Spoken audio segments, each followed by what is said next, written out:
Assalamualaikum. Today I would like to present about the data analysis interpretations for the test 1. So come on.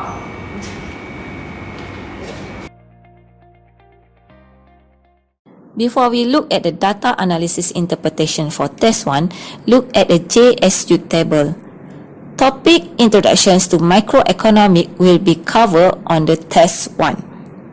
Level of the difficulty in the test 1 only tests on C1, C2 and C3. On JSU table also, we can see C1 will be test on 5 multiple choice questions, C2 test on 2 short AC questions, and C3 test on data response questions. From JSU, table of the specifications or TOS will be formed. The difficulty level of the questions to be tested in the test 1 will divide under the 4 subtopics and 3 test formats are used. Look at the level of difficulties. Questions for the test 1s only cover C1, C2 and C3. Look at the slide.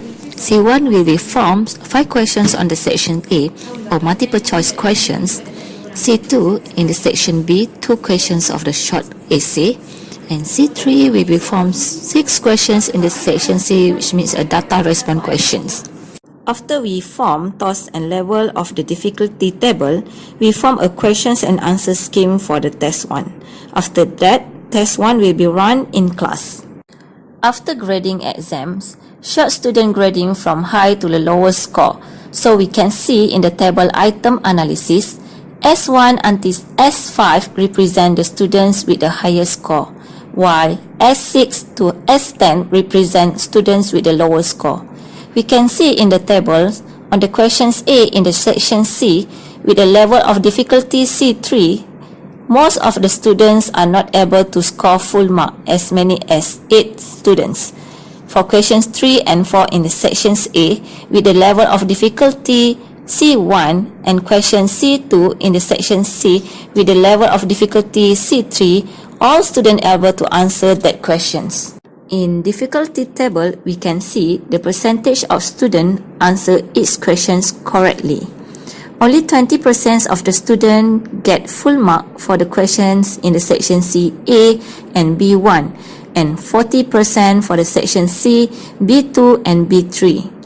For questions A in the section C, most of the students lose mark because of they not labeling on y-axis, x-axis, and also no titles in their graph. For questions B1, B2, and B3 in the section C, students lose mark because of no explanations on calculations.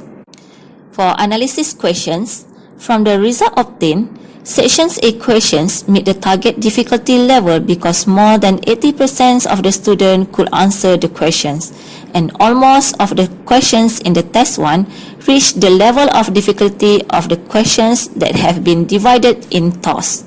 But for the questions C1 and C2, more than 90% can answer the questions with difficulty level C3, which means question difficulty level must be lower than C3. For next and future tests, this item must be revised. We also can analyze the questions by forms discrimination table. Students who do well on the test should be more likely to answer any one item correctly.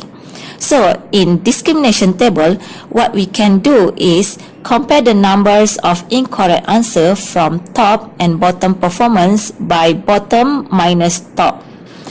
Take a look at the item with the negative discriminations at the table. More students in the top group answer the questions incorrectly. From the tables, we can see the questions 2, 5 in the sections A and C2 in the section C has a negative discriminations when the top group answer the questions incorrectly more compared to the bottom group. Which means from the table of the discrimination also, we can revise the level of difficulties of the student for the future test.